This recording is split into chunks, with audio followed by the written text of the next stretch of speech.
ISKCON ও চিন্ময় কৃষ্ণের অ্যাকাউন্টে 240 কোটি টাকার উৎসদাতা যারা, এর নেপথ্যে কি?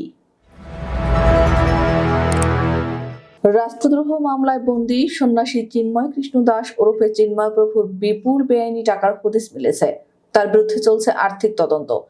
একই সঙ্গে ইসকন বাংলাদেশ শাখার কোটি কোটি টাকার হদিস মিলেছে।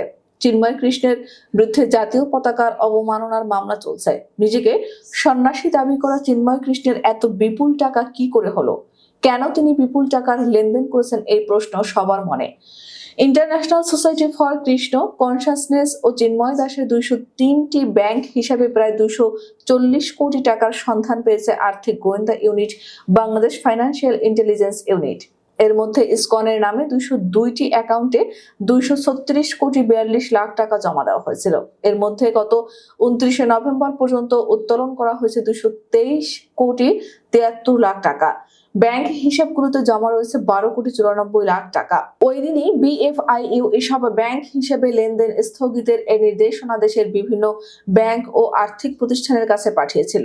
যাদের ব্যাংক হিসেবে লেনদেন স্থগিত করা হয় তারা হলেন চন্দন কুমার ধর ওরফে চিন্ময় কৃষ্ণ দাস, কার্তিক চন্দ্র দে, অনিক পাল, সরোজ রায়, সুশান্ত দাস, বিশ্বকুমার সিংহ, চণ্ডীদাস বালা, জয়দেব কর্মকার, লিপি রানী কর্মকার, সুধামা গৌর দাস, লক্ষণ কান্তি দাস, প্রিয়তোষ দাস, রূপন কুমার ধর, আশিস পুরোহিত, জগদীশ চন্দ্র অধিকার ও সজল দাস।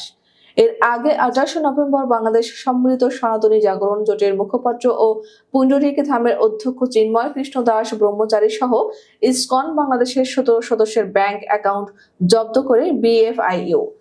বাংলাদেশের গণবিক্ষোভে গত 5 আগস্ট শেখ হাসিনা ক্ষমতাচ্যুত হন। গত 25 অক্টোবর চট্টগ্রামের লালদিঘি মাঠে হিন্দুদের নিরাপত্তার দাবিতে জনসভা করেছিলেন চিন্ময় কৃষ্ণ।